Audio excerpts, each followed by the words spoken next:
Le président de la République a décidé de me confier il y a environ 6 mois un rapport sur la valorisation économique du patrimoine avec deux objectifs. D'une part, faire l'économie de ce patrimoine, combien ça coûte très concrètement et quelles sont les retombées économiques pour notre pays.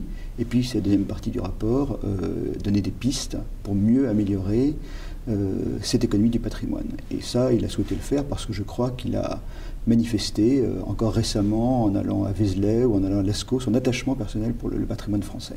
Les questions urgentes à régler, elles sont moins dans les moyens budgétaires à mettre, parce que la France consacre beaucoup de moyens publics à son patrimoine, que dans la recherche de nouvelles opportunités. Il y a un certain nombre de monuments publics qui vont être désaffectés, on n'aura plus d'usage, il faudra leur trouver des nouveaux usages, pourquoi pas des hôtels, on pourra en parler. Il y aura évidemment des questions pour mieux mobiliser le mécénat, puisque le mécénat en France est relativement faible sur les monuments, à part quelques grands monuments. Mais le but, c'est clairement de passer d'une politique qui est plus aujourd'hui sur la conservation des monuments que sur leur valorisation. On avait perdu en France beaucoup de tournages, alors que vous l'avez dit, les lieux de tournage, c'est une occasion aussi de mettre en valeur des monuments, de les faire connaître, de renforcer leur attractivité. Et on a voté récemment un dispositif qui a permis le tournage de films de production étrangère en France. Et ça a ramené des productions qui ne tournaient dans d'autres pays qui étaient plus concurrentiels que la France. Et aujourd'hui, ce sont finalement les producteurs français qui sont moins avantagés par rapport aux productions étrangères. Et ce que je propose, c'est tout simplement qu'on aligne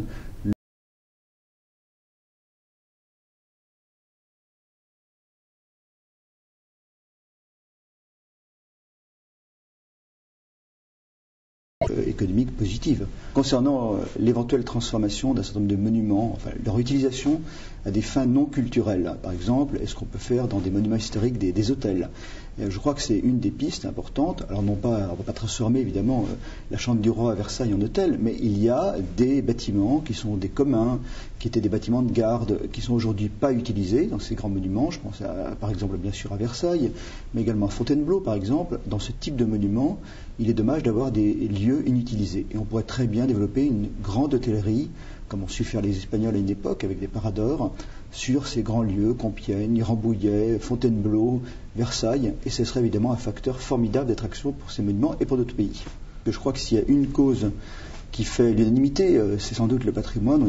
Tous les Français y sont très attachés. On l'a vu encore il y a quelques jours avec les Journées du patrimoine, plusieurs millions de Français qui aiment leur patrimoine. Simplement, on a cette formidable richesse, il faut la faire vivre, parce qu'un monument, il n'est pas figé dans l'histoire, et il faut qu'on trouve aussi des moyens de créer des emplois non délocalisables. Et par définition, le patrimoine sont des emplois non délocalisables. Alors, profitons de cette formidable richesse pour encore plus en vivre.